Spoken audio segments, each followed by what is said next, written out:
So I know we always have to start with mission. Mission, you said, is what drew you here in the first place. So much of our mission statement resounds with me because that we are expressions of God's healing love.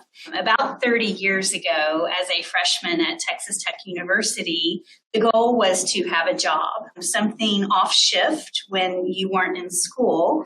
So it led me to this place on 19th Street here in Lubbock, Texas, which was Methodist Hospital at the time, and it was working third shift in the kitchen. And it was serving trays to our patients. And I was attracted to that because I was a nutrition major. I was going to be a dietitian when I grew up. And I thought, what better place than to get experience than a hospital kitchen?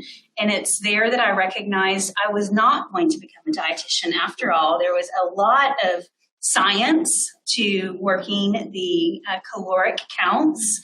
And I'm kind of more of a people person. And I can remember being in the South Tower on the 10th floor, looking out over the city to think about this place as a heartbeat, this place that never closes, always open, always serving. And at that moment, I fell in love with this place that would become a home. Now, as we look to today, where have you seen some of the mission being exemplified even today? So here we are in 2020, and you can't help but to think about what must it have been like more than 100 years ago when another epidemic was rolling around and millions of lives were lost, right? So where do I see parallels and where do I see expressions of God's healing love? One of the things that we were able to accomplish in March when we've had our first positive case here in Lubbock is the medical group responded to the community to offer the first drive-through clinic. And we found a parking lot in a football stadium, and you could get your COVID test and receive the care that you needed from a doctor in the course of action if you were positive. So within weeks of our first case being here in Lubbock, we've screened 16,000 people of this community. I couldn't help but to think about the sisters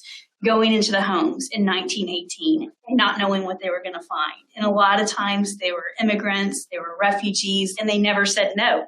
And I never saw any fear coming through for the caregivers as cars would drive up. And, sometimes you might have 10 in the vehicle that all needed to be cared for. But you knew the people didn't feel well. They didn't know what their fate might be. But on the other side, there was always a really gracious and loving caregiver. In our lifetime, this has not been something of this magnitude. So to walk up with a heart of love, when the window comes down, okay, what am I facing here? Mm-hmm.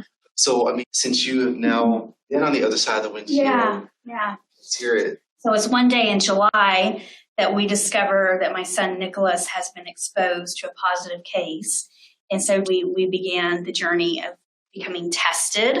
So my husband was the first to go through the testing experience, and he did get news of a positive for coronavirus, which then led me to load up my daughter and my son, and away we drive up to Health Plus. As a mother, you need to act as though you're a little bit brave and courageous, and we've got this. We're going to be fine.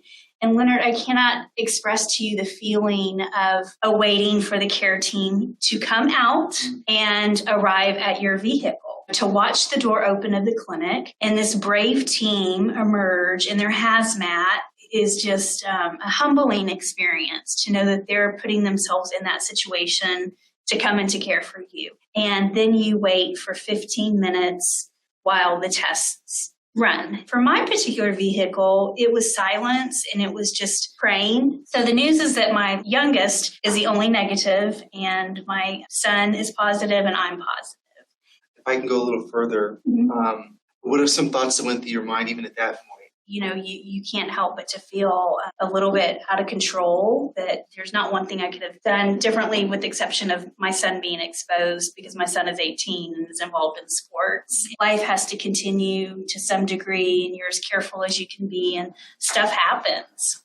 I learned just to be patient and kind with myself, that you're going to have some days that aren't great. I saw some really amazing caregivers that over at Covenant Medical Group really came alongside and cared for you, had your back, definitely wanted you quarantined.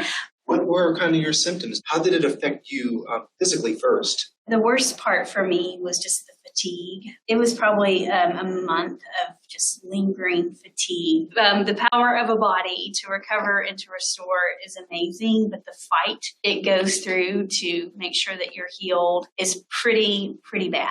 My husband was probably the sickest of all, and again, the recovery pretty slow, just from a fatigue and shortness of breath. As far as my son, more on like the allergies is what a lot of people in Texas are reporting of, I have some funny hay fever going on in the middle of summer that just kind of doesn't add up. But as of this moment, how are you feeling? I'm really happy to be on the other side. I'm happy to represent a healing ministry that's going out, that's dividing up, that's finding people that want to do good works. It continues to serve, and no matter what the situation is, I can't help but just to feel really thankful. Man, when your health is gone, it's gone. Yes. And if you can't get it back, it's pretty horrible. This is real, and this is scary.